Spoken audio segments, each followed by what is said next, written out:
फर्क नहीं है। फर्क क्या है, ये बड़े हिस्से पर मुश्तमिल है, ये बड़ा है, कम अज कम ये 50 टन है और ज़्यादा से ज़्यादा इस टाइम ये 40 टन तक आ रहा है। ये एक अलमारी है, कैबन है। इस कैबन को दो हिस्सों में तकसीम कर दिया गया है। जैसे विंडो के अंदर एक वेपरेटर है, एक कंडेंसर है, इसी तरह इसके अंदर एक साइड वेपरेटर है और एक साइड कंडेंसर है, बस और कुछ भी नहीं है। लेकिन इसके साथ क्या है, ये सेंट्रल एसी के तौर पे इस्तेमाल हो रहा है।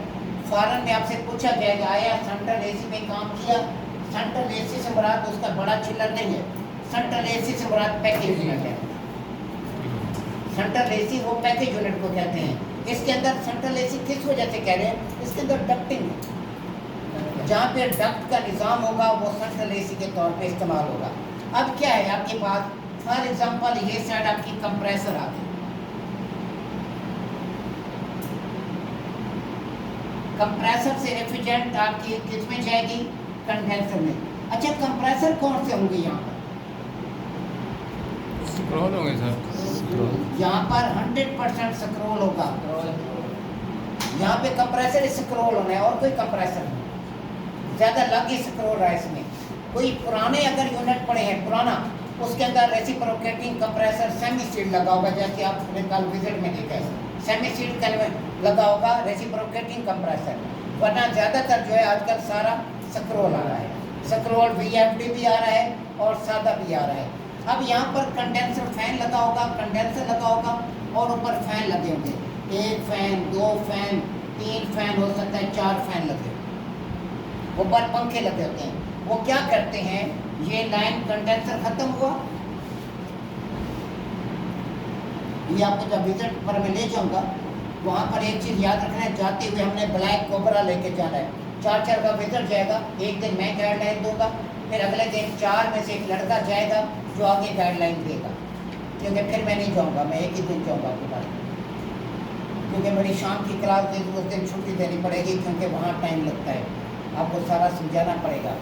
सुपरविज़न इसके हवाले में करूँगा, तो आपने सुपरविज़न करनी है, इनको डेली आपने गठिया रख लो, वहाँ रिहायश रखनी है, वहीं रफ़ी के साथ रह जाए, रफ़ी इधर ही रहता है, वैसे मत ही रहते वहाँ पे, बल्कि एयरपोर्ट चिलर में रह रहा है, वहीं पे चिलर पे आपको समझाता रहेगा। अब यहाँ पर क्या है कि ये आपका कंडेंसर लगा हुआ है, कंडेंसर जहाँ ख़त्म हुआ ये हमारी लिक्विड लाइन आ गई। ये लिक्विड लाइन के बाद यहाँ पर हमारे पास आएगा कि क्या चीज़ आएगी, ये क्या आएगी, TXV थर्मोस्टेटिक एक्सपेंशन वाल लगा होगा।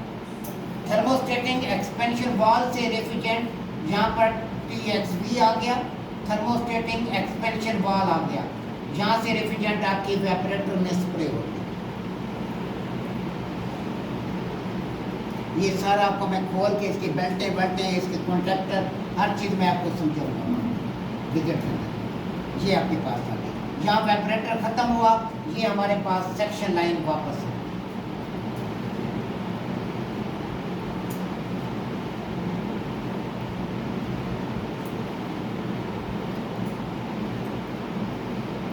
यहाँ पर क्या होगा, इस जगह पर आपका बिलोर फैन लगा होगा, सेंट्रीफ्यूगल फैन लगा होगा, वो फैन नहीं होगा, परों वाला पंखा नहीं होगा, यहाँ पर होगा पतरी वाला पंखा, आपका बिलोर फैन लगा होगा। बिलोर फैन क्या कर रहा होगा, इसके आगे यहाँ पर डक्ट होगी, सप्लाई एयर डक्ट। डक्ट कैसी होती है, ये डक्टें सारी लगी हुई हैं आपकी, ये सारी डक्टें हैं, ये सारी डक्टें हैं, ये डक्टें लगी हुई हैं। अब यहाँ पर क्या होगा, इस जगह पर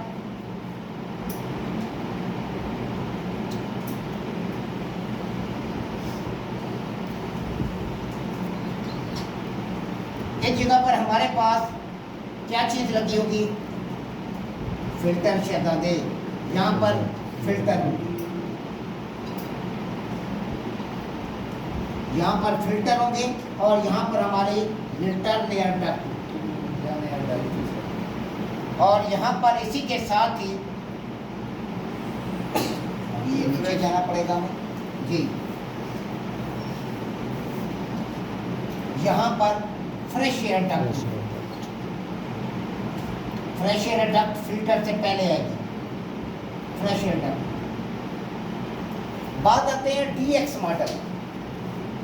DX मॉडल के अंदर ये जो आपके पास पैकेज यूनिट है वो 100% फ्रेश एयर पर चलते हैं सर, फ्रेश एयर होते हैं वो 100%। आपका पैकेज यूनिट जो है 100% फ्रेश एयर पे चलते हैं, उनके अंदर रिटर्न डक्ट नहीं होगा, रिटर्न डक्ट का कोई वजूद नहीं होगा। वहाँ कैसे काम करेगा वो? अब ये कमरों के अंदर ये डक्ट लगी हुई है, रिटर्न एयर डक्ट से हवा पहले कहाँ पर आएगी? फिल्टर के पास आएगी, हवा फिल्टर के साथ टकराएगी, हवा के अंदर जो कचरा या कार्बन है वो यहाँ पर रुक जाएगा, हवा साफ होकर क्लीन होकर आगे आएगी। अब हवा के अंदर जो नमी वो गर्मी है, जो हीट है, ये आपका वेपरेटर है, ये ठंडा या हुआ ठंडा है। तो ये जब हवा इसके साथ टकराएगी, ये जो कॉइल, इस कॉइल के अंदर रेफ्रिजरेंट बह रही है वो हवा की गर्मी को जज़ब कर लेगी।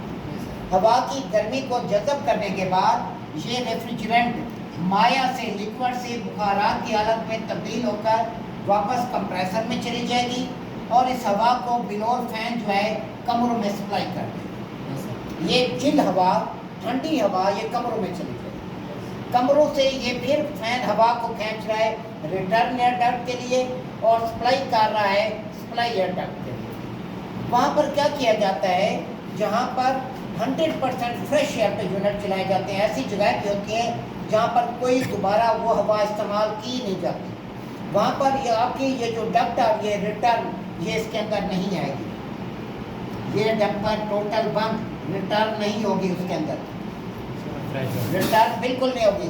रिटर्न को ये जो बिलोर है जो हवा को खींच रहा है वो इस हवा को खींच रहा है, फ्रेश को खींच रहा है।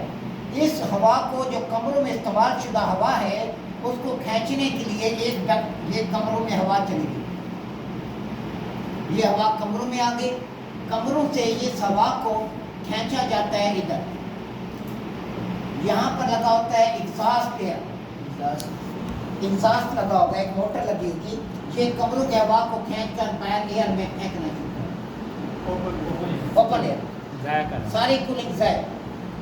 क्या वजह है? वजह ये होती है हवा के अंदर जो स्मेल वगैरह कुछ भी होती है, ऐसी जगह होती है जहाँ पे हवा में स्मेल आ जाती है, मेडिकल हो गए, जैसे हॉस्पिटल हो गए, वहाँ पर इस हवा को ज़ाया कर दिया जाता है, फ्रेश एयर आती है, फ्रेश एयर ताज़ा हवा आती है, ताज़ा हवा फ्रेश होती है, फिल्टर के अंदर जो उसकी कार्बन होती है, जो उसके अंदर गर्द और गुबार होते हैं वो साफ होकर कॉइल के साथ टकराते हवा ठंडी होकर चिल होकर कमरों में चलती है।